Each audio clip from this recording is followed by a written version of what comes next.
हर साले छठी करी सच्चा मन से ध्यान धरी। हर साले छठी करी सच्चा मन से ध्यान धरी। बुझना दहरद तू बाझिन के छठी मैया। बुझना दहरद तू बाझिन के छठी मैया।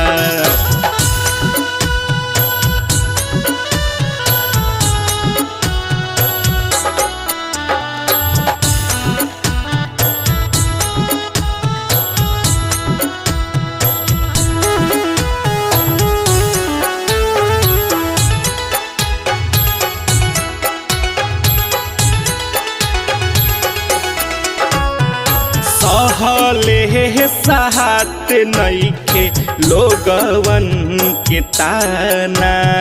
चारा लाह पनून हंस के तरता जमाना।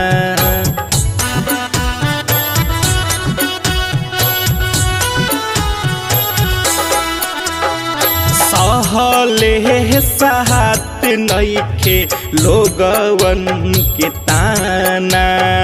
चारा लाह पनून हंस के दरता जमाना।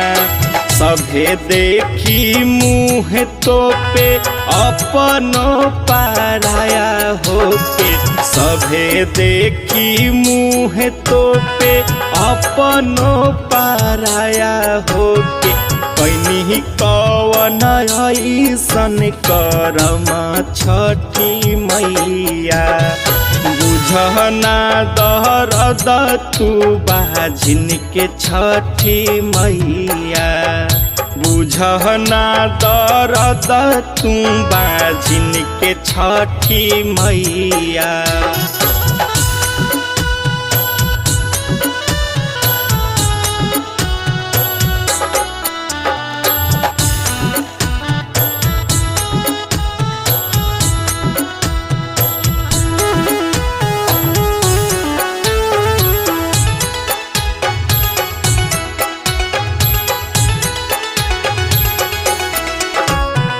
आचारा पसारी जल में मुँह कसतिवैया। काहे आँख मुदले बानी आदित्य गोसाइया।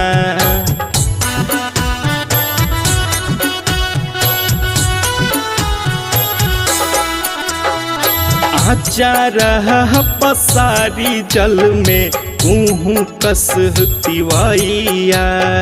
काहे आँख मुदले बानी आदित्य गोसाइया। विजय रीति के हाथ जोड़ी बेरी बेरी चरण परी। सोनू रीति के हाथ जोड़ी बेरी बेरी चरण परी। बरनी घिउ के दियारी सरग छठी मैया। बुझना दहरद तू बाझिन के छठी मैया। बुझना दहरद तू बाझिन के छठी मैया।